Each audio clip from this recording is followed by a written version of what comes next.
Vamos a leer una porción de la palabra en el libro de Nehemías, capítulo 2, versículo 18.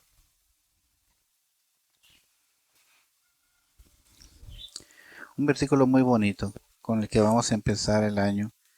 Y le doy gracias a Dios porque yo siempre es un servicio muy significativo el primero del año porque el Señor nos da la guía para lo que Él quiere que hagamos durante el resto del año para su iglesia.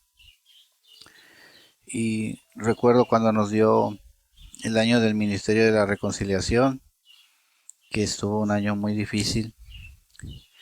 El primer año nos dio que dejáramos que la gente se acercara a Él y no fuéramos tropiezo para otras personas. Y cada año es un propósito que tiene el Señor. Y este año yo le pedía en oración que nos guiara, que necesita Él que hagamos, cuál es su voluntad. Y me mandó al libro de Nehemías,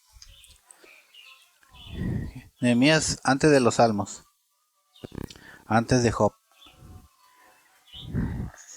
Nehemías capítulo 2, versículo 18. Y así se lee la palabra del Señor. En el nombre del Padre, del Hijo y del Espíritu Santo. Nehemías 2:18. Entonces les declaré cómo la mano de mi Dios había sido buena sobre mí, y asimismo las palabras que el rey me había dicho. Y dijeron, levantémonos y edifiquemos. Así esforzaron sus manos para bien. Amén. Bendito Padre, gracias por tu palabra. Gracias, Señor, porque has llevado este servicio conforme a tu voluntad, Señor. Que sea tu Espíritu Santo el que guíe, Señor, mis palabras. Señor, que sea tu Espíritu Santo el que haga que estas palabras se queden guardadas en nuestro corazón. Que sea tu Espíritu Santo el que permita atesorarlas, Señor, pero también a la vez recordarlas en la necesidad y en la necesidad de alguien más.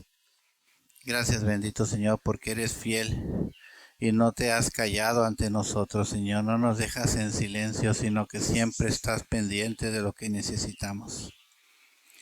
Gracias, bendito Señor, de todo corazón. En el nombre de tu amado Hijo Jesús, Señor, para ti la gloria y la honra. Amén. Vamos a sentarnos, hermanos. Y así que dijeron, levantémonos y edifiquemos.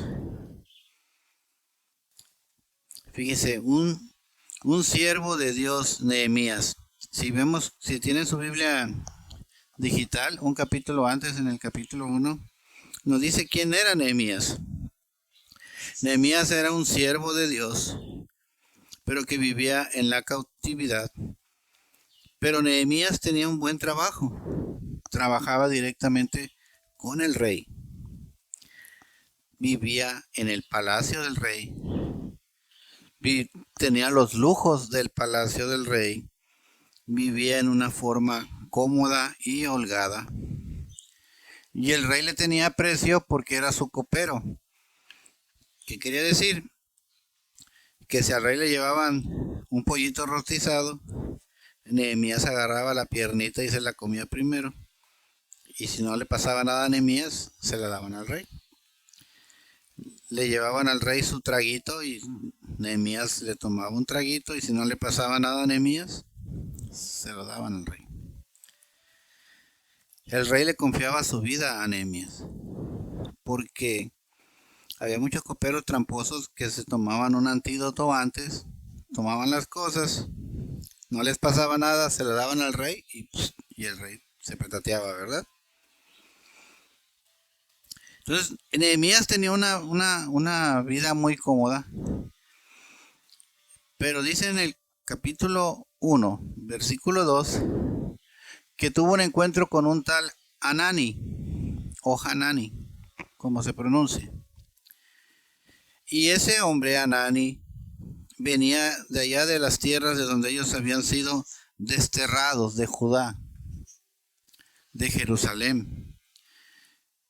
Y Nehemías les pregunta por sus hermanos judíos que allá estaban viviendo, que allá estaban como esclavos y que cómo estaban las cosas en la ciudad. Y así nos pasa, ¿no? Nos encontramos a alguien que es de allá de por nuestra tierra y le preguntamos, hey, ¿cómo están todos por allá? ¿Y qué pasó? Y todavía está de pie esto y todavía está esta colonia y X. Y ellos le dijeron, ellos le dijeron, quedan poquitas personas ahí, queda un remanente, pero están cautivos. Versículo 3, capítulo 1. Dice, están en un gran mal y en afrenta. En afrenta es que vivían avergonzados, que había gente que los avergonzaba y que vivían en deshonor, que había gente que los deshonraba. Y para acabarle el muro de la ciudad estaba derribado y las puertas de la ciudad quemadas a fuego.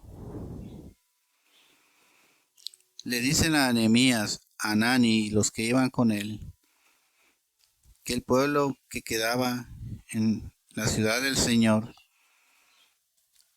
vivía avergonzados, deshonrados, despreciados, y que vivían sin protección, porque una casa sin muros es una casa expuesta. Y una casa sin puertas, ustedes salgan de su casa y déjenla sin puerta o con la puerta abierta y cuando regresen a ver si encuentran sus cosas, ¿verdad? Y entonces a Nehemías se le viene y se le presenta un gran problema. Porque Nehemías no tenía problemas, vivía muy feliz ahí en el palacio con el rey. Pero a partir de ese momento, Nehemías pierde la tranquilidad y el gozo, porque Nehemías no se podía sentir contento y cómodo, sabiendo que sus hermanos, otros hijos de Dios, vivían en una condición miserable, personalmente miserable, y que vivían en un lugar que estaba en ruinas. Y Nehemías no era como Hanani y los demás que iban con Hanani. ¿Cómo están allá? Pues están mal. Pero ahí quedó. Están mal y pues van a seguir mal y no va a haber nadie que los salve del mal. Pero gracias a Dios y su misericordia, Nehemías no era como él. Nehemías sí se preocupó por sus hermanos. ¿Y qué hace Nehemías? Se pone a orar. Y le dice a Dios, yo recuerdo que tú prometiste que a tus hijos los ibas a bendecir, que a tus hijos los ibas a levantar. Y le empieza a recordar a nuestro Dios todas las promesas y cada una de las promesas de bien que ha tenido para su pueblo. Y le dice, y tienes que cumplírselas. Pero no solamente queda ahí, como en esos lugares en donde llega el hermano con necesidad y le dicen, sí hermano, no se preocupe, vamos a orar por usted y que le vaya bien. Nehemías ora, pero Nehemías acciona. Y va a ver al rey y en la oración pide gracia para poder hablar. Y va a ver al rey y la gracia le es dada y el rey le concede, ve y reconstruye por allá. Como decimos en estos tiempos, ve y aliviana a tus compañeros.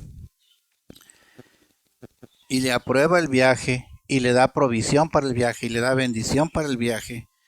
Y las oraciones de Nehemías son contestadas. Las oraciones de Nehemías, que se daba cuenta que sus hermanos estaban en necesidad y que él no podía ser indiferente como otros, esas oraciones son contestadas. Y fíjense qué corazón el de Nehemías, porque a nosotros se nos presenta alguien con necesidad. Y a mí me ha pasado, y yo a veces, y le pido perdón a Dios, porque a veces le digo a la hermana, ¿y a dónde quiere entregar las cosas? No, pues hasta tal colonia, híjole, hasta allá. Y Nehemías tuvo que viajar. Nehemías dejó la comodidad, dejó el palacio, dejó la vida con el rey, dejó muchas cosas cómodas para agarrar su caballo, porque ahí dice la palabra que tenía cabalgadura, y viajar quién sabe cuántos días para llevar la ayuda necesaria en donde se requería. Eso nos narra el libro de Nehemías. Y Nehemías llega a la ciudad, todavía estamos por ahí en el capítulo 2, y no llega y dice, aquí les traigo para que se ayuden. Nehemías se toma su tiempo. Nehemías ve, escucha, platica con la gente, observa, les pregunta, ¿cómo están las cosas por aquí? Y los hijos de Dios que viven ahí les dicen, estamos mal, y estamos muy mal, pero también porque hay 3 personas que se placen en que estemos mal y que estemos hundidos y en que estemos en vergüenza. Y la palabra del Señor nos dice que así como Nehemías tuvo el corazón y el deseo de ir a ayudar a sus hermanos, ahí donde estaban sus hermanos también había oposición por parte de 3 personas, por lo menos, que se oponían fuertemente a que el pueblo de Dios fuera bendecido. Que hacían lo posible para que la ciudad estuviera sin muros, para que las puertas estuvieran rotas y para que los habitantes estuvieran tristes y desesperados. Y la escritura nos los nombra a los 3 aquellos que se oponían a que nadie fuera a ayudar al pueblo de Dios. Sanbalat, un horonita, Tobías, un siervo amonita, y Gesem, un árabe. Y entonces, después de analizar la situación, de preguntar y de ver el modo en que podía él ayudar de la mejor manera, llegamos a ese versículo 18 con el cual iniciamos esta palabra, en donde él dice, junté al pueblo, a ese pueblo desanimado y triste. Todavía no les daba nada, todavía no le daba los planes. Y les dice cómo la mano de Dios había sido buena para él, porque era verdad, él vivía muy bien en el palacio. Y asimismo las palabras que cuando él oró y pidió gracia, y el Señor le da gracia, las palabras que el rey me había dicho en contestación. Y entonces el pueblo se animó y dijo, levantémonos y vamos a edificar. Y así se esforzaron todos para el bien de ellos. Y eso es lo que el Señor quiere que hagamos nosotros este año, hermanos. Que vayamos a levantar gente, que vayamos a edificar vidas, que vayamos a llevar bendición de Dios en donde se necesita, que nos levantemos y que seamos nosotros los que fortalezcamos a alguien, que seamos nosotros los que levanten a alguien, que seamos nosotros los que sostengan y los que animen y los que ayuden y los que apoyen a alguien. Porque ya fuimos nosotros cautividad alguna vez, pero se nos olvida. Vivíamos en la vergüenza, en la humillación, en el oprobio. Es una palabra muy fea, oprobio, yo la busqué en el diccionario. Vivíamos bajo la cautividad de quien no quería que nos levantáramos, de quien no quería que volviéramos a sentirnos otra vez amados por Dios. En esta historia había 3. En nuestras historias personales, quién sabe cuánta oposición había para que no llegara un Nehemías y dijera, tú te puedes levantar, tú te puedes animar y tú puedes edificar tu vida con mi ayuda, porque a mí me ha mandado Dios desde lejos a decirte, tú puedes levantar tus manos, esforzar tus manos y ser otra vez ese hijo digno de Dios. Este año el Señor no quiere que seamos ananis, que digan, pues les está yendo mal. Pero pues ahí están en nuestras oraciones, ¿verdad? El Señor quiere que seamos Nehemías, que dijéramos, Señor, te voy a orar y recuerda todas las promesas que has hecho para Él, así como las hiciste para mí y para ella, así como las hiciste para mí. Y yo quiero que tú cumplas esas promesas también en la vida de esa persona, así como las cumpliste en mi vida. Y si es necesario que yo vaya y que la levante y que la edifique, que sea tu voluntad y dame la gracia para poder ir. Y así como Nehemías fue a ver al rey, quizás también nosotros tengamos que ir a ver a una persona para pedirle el permiso. Necesito salir en este momento porque hay una persona que necesita edificarse, levantarse y sostenerse. Y he sido enviado para eso. Y yo creo que si lo pedimos en oración antes y pedimos la gracia para poder hablar, el Señor nos va a dar la gracia para que haya una respuesta para sus planes. El Señor quiere que no estemos ya cómodos en el palacio donde nos tiene, sino que salgamos a ver a donde hay necesidad de fortalecer y de edificar. Por eso dice esa escritura, y yo me asombré cuando el Señor la dijo, levántense y edifiquen. Levántense y edifiquen, y no solamente con oraciones, sino con acciones y con preocupación sincera, como la que tuvo Nehemías, que el saber que por allí había una persona que necesitaba fuertemente que Dios recordara que tenía bendiciones para él, él no podía ya estar en paz en el palacio. Él no podía vivir en paz sabiendo que un hermano de él tenía necesidad. Mas tenemos y debemos de tener cuidado porque va a haber oposición. Decía la palabra aquí en el versículo 19, uno después. En cuanto lo oyeron Sanballat, Tobías y Gesem, hicieron escarnio de nosotros. Y escarnio es burla. Una burla así mala. Ahora le llaman bullying. Y nos despreciaron diciendo, ¿qué es lo que hacéis vosotros? ¿Se rebelan contra el rey? Y en respuesta Nehemías les dijo, el Dios de los cielos, Él nos prosperará. Y nosotros sus siervos nos levantaremos y edificaremos, porque ustedes no tienen parte ni derecho ni memoria en este lugar. Amén. Pero sí, quien tenía parte, derecho y memoria en ese lugar, los siervos y los hijos de Dios. Obvio, se van a enojar.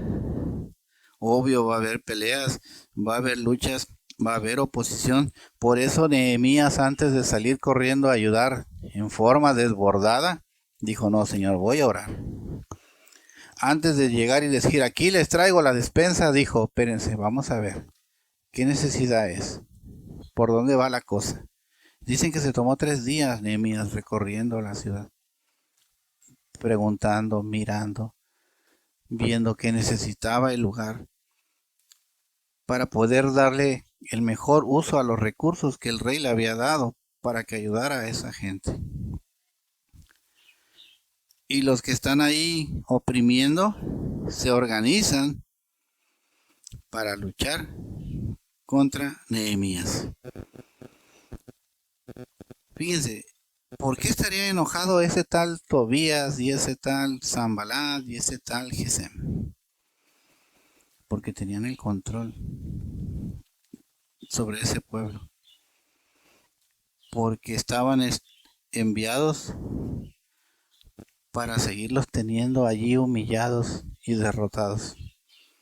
Pero hay otra historia por ahí guardada. Más adelante en el capítulo 13, ya ven que Nehemías llegó y anduvo haciendo sus preguntitas por aquí, preguntitas por allá. Y a ver, cuéntame cómo está. Como ahora dicen los muchachos, cuéntame cómo está el show por aquí. Resulta que en el capítulo 13, versículo 4, nos dice que el sumo sacerdote tenía un nieto que se llamaba Eliasib. A ver, vamos a buscarlo, porque por ahí tengo la historia, pero para que sea con respaldo. 13:4. El sacerdote Eliasib, siendo jefe de la cámara de la casa de nuestro Dios, estaba emparentado con Tobías, ese Tobías que estaba en oposición a Nehemías. Y como el sacerdote Eliasib era sacerdote allí, hizo una gran cámara, y en esa cámara guardaban las ofrendas, los utensilios, el diezmo y las cosas que manejaban los cantores, los porteros y la ofrenda de los sacerdotes. ¿Y qué pasaba? Tobías se quedaba con las ofrendas. Y en el versículo 10 dice: encontré asimismo que las porciones para los levitas no les habían sido dadas, y que los levitas y los cantores que hacían el servicio tenían que haber huido cada uno a su heredad. Ellos contaminaban el sacerdocio para su beneficio propio. Ellos les decían al pueblo: así como están de amolados, ustedes sigan trayendo, porque Dios se agrada de eso. Y cuando le llevaban las ofrendas y los diezmos y las primicias al Señor, ellos se las quedaban. Y se estaban haciendo ricos con eso. Por eso cuando se dan cuenta que viene Nehemías a poner orden en ese lugar, hay oposición, hermanos. Cuando vayamos a levantar y edificar a alguien, va a haber oposición que no va a querer que esa persona se levante porque está sacando un interés personal. Y estamos peleando por almas, hermanos, y esas almas que necesitan ser edificadas tienen a alguien que las tiene ahí abajo. Alguien que está teniendo un beneficio por ellos. Alguien que está actuando para deshonrar a Dios, porque al hacer eso son enemigos de Dios. Así que tengamos cuidados, así como los tuvo Nehemías. Porque dice la palabra que Nehemías, al ver cómo estaban las cosas ahí, les dijo: con una mano vamos a edificar, pero la espada la vamos a tener en la otra mano, porque aquí va a haber oposición. Y nosotros vamos a tener la mano para edificar y la mano con la espada, hermanos. La mano con la espada que nos va a defender, que es la palabra de Dios. Y miren la importancia que le da el Señor a que vayamos, a que edifiquemos vidas, a que levantemos a las personas y a que las fortalezcamos en Dios. Todos sabemos de David. Vamos a ir buscando el primer libro de Samuel, capítulo 23. Todos sabemos la historia de David, siervo del Altísimo. Iniciamos el servicio recordando que era un hombre conforme al corazón de Dios. Ese hombre que fue, primera de Samuel, capítulo 23. El gran vencedor de Goliat, el yerno del rey Saúl, el soldado victorioso, el hombre apuesto, guapo, bello, admirado, reconocido, famoso. Todo un influencer de estos tiempos, David. Y resulta que entre tanta fama y prosperidad que pensamos que es una vida de felicidad, David estaba metido en un gran problema.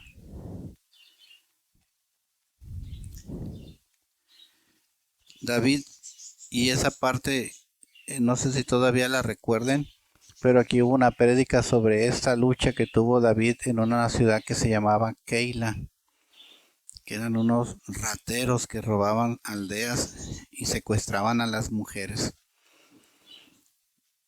Y David era un hombre conforme al corazón de Dios, ya porque dice el versículo 2, y recordamos en aquella prédica que consultaba a Dios antes de actuar. Y Dios le decía, ataca. Dios le decía, no vayas. Dios le decía, sí, con todas tus fuerzas. O no, cálmate, no lo hagas ahora.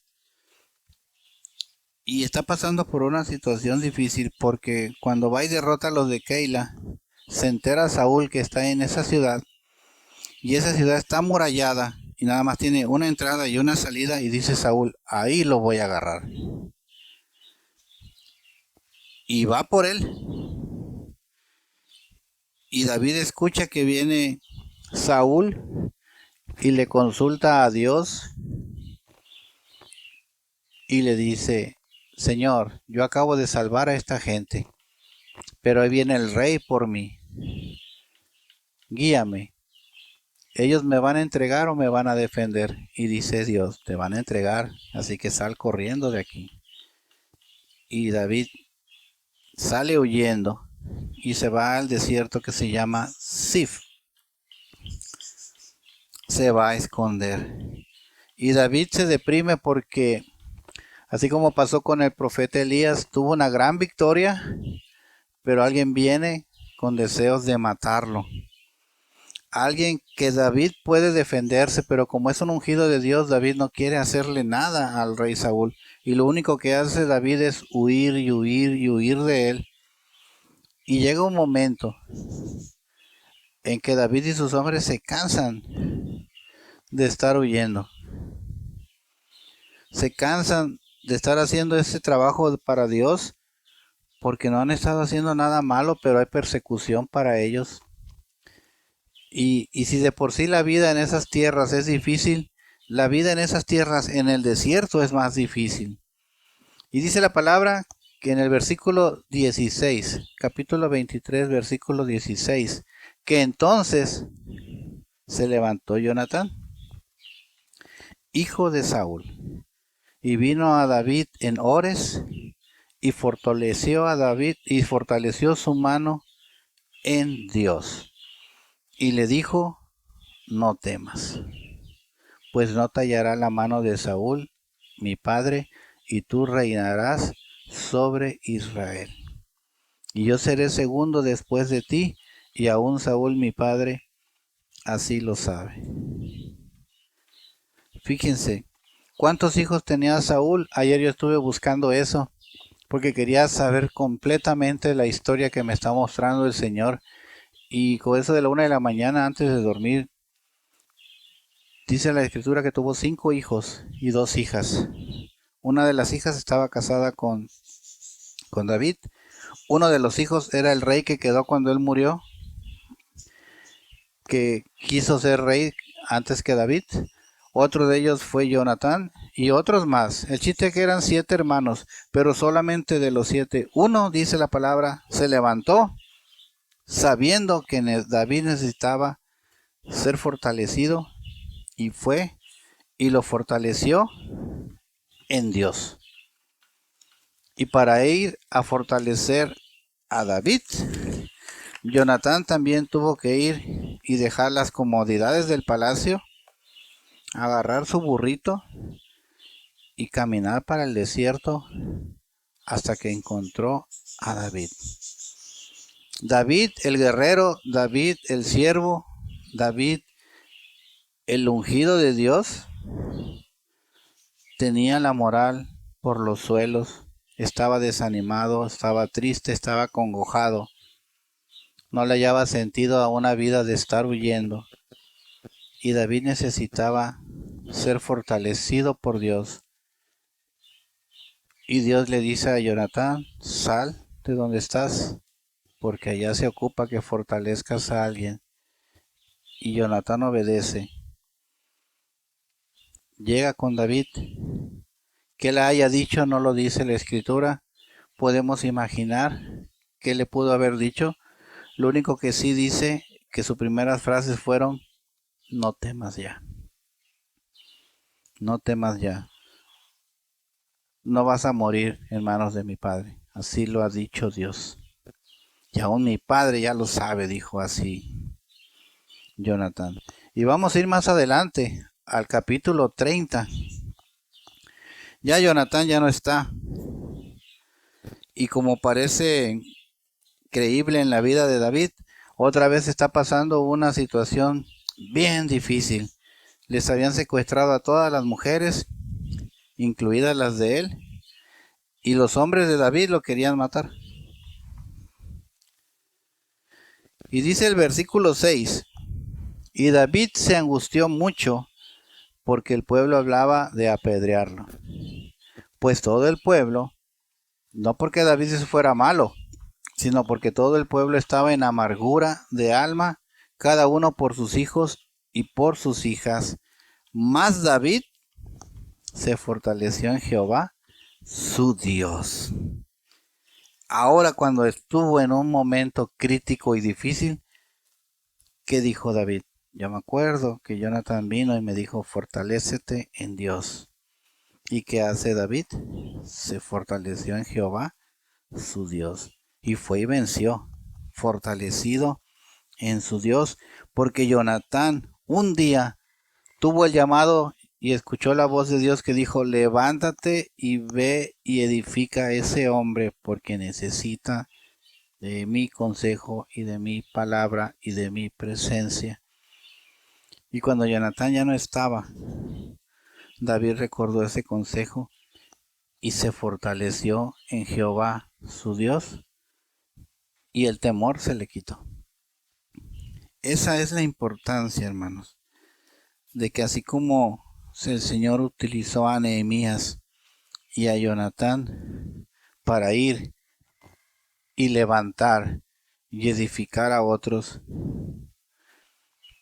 que cuando Dios nos mande el llamado de salir e ir y edificar a otro, no seamos indiferentes a ese llamado. No seamos indiferentes como los otros hijos de Saúl. No seamos indiferentes como Anani y aquellos judíos que iban y venían de lado a lado. ¿Y cómo están aquellos? Mal. ¿Y cómo siguen? Mal. ¿Y cómo seguirán? Mal. Pero Dios tiene un propósito para ellos en ese desierto. No, hermanos. Dios tiene el propósito de que nosotros seamos los que vayamos y los levantemos y los edifiquemos. Eso quiere el Señor. No quiere indiferencia en la comodidad, sino que quiere que vayamos y hagamos lo que esté en nuestras manos para llevarle a aquellos que lo necesitan la presencia de Dios y decirles, no temas, no temas, Dios está contigo. Miren, Nehemías llevaba los recursos, pero los utilizó inteligentemente. Nehemías llevaba los recursos, pero dijo, aquí está la necesidad y aquí está la necesidad y así se va a hacer.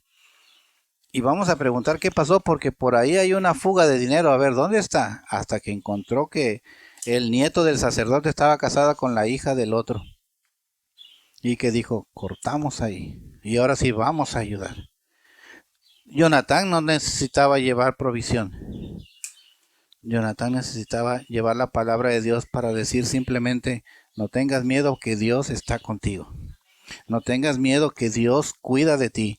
No tengas miedo que Dios te tiene de su mano para sostenerte. Y me mandó a mí para exhortarte, para fortalecerte, para animarte, para que creas en Cristo, para que sepas que yo soy un siervo del Señor y que vengo aquí porque yo tengo amor al prójimo y no soy indiferente, porque yo soy Nehemías, no soy Anani, porque yo soy Jonatán, no soy Mical, porque yo soy ese tipo de personas que voy a llegar a la vida de otros para hacer un bien. Así que, hermanos, hay que levantarnos, hay que fortalecernos y hay que salir y edificar a los demás. Con recursos, como Nehemías, o con palabra, como Jonatán. Ambas cosas sirven, mientras sean enviadas por nuestro Dios. Así que el Señor ha hablado, hermanos. Vamos a orar para que el Señor este año nos fortalezca, primero a nosotros, nos sacuda y nos diga, deja la comodidad de tu palacio, porque allá hay necesidad. Ten cuidado, porque va a haber oposición. Sé astuto, porque va a haber planes, va a haber peligros. No sabes contra cuántos vas. Nehemías supo que iba contra 3. Luego ya no eran 3, ya eran 4 con el nieto. Y luego ya no eran 4, eran 5 con la que estaba casado él. Y los enemigos seguían saliendo. Los que se hacían ricos con la fe de los hermanos y los tenían en las tinieblas espirituales eran muchos. Y nosotros, si escuchamos el llamado de Dios, hagamos como Nehemías, orar primero y decirle, Señor, cuídanos, porque vamos a hacer algo para ti. Protégenos, danos sabiduría, danos prudencia, no nos dejes ir desbocados, sino que déjanos ver en dónde está la necesidad para poder canalizar mejor tu ayuda. El punto, hermanos, que lo hagamos como lo hagamos, es que lo hagamos. Que sigamos siendo de bendición, de edificación, y que seamos esos que cuando llegue alguien y nos vea, digan, me viene a levantar en el nombre de Dios. El Señor ya mandó a alguien que viene por mí, porque sabe que yo necesito esa mano para levantarme, hermano, porque yo me he caído y no ha habido mano que me levante y me he tenido que recargar de un sillón o de un mueble, y se siente bien gacho pararse solo cuando uno necesita la ayuda de alguien que simplemente dice, aquí estoy, de parte de Dios, y vine a levantarte y a edificarte. Esa es la palabra de Dios para este inicio de año, hermanos. Muy emocionado estoy, no sé si esa es mi cara de emocionado, pero muy contento porque el Señor dice, quiero Nehemías, quiero Jonatanes ahí en la iglesia. Pueden, con recursos o con palabra, pero pueden hacerlo si obedecen el llamado, ¿verdad? Que Dios les bendiga, hermanos, enormemente. Vamos a darle un aplauso al Señor por su palabra. Si este contenido ha sido de edificación para tu vida, te invito a que lo compartas con alguien que también necesite recibir de Dios. No olvides suscribirte y darle like. Dios te bendiga.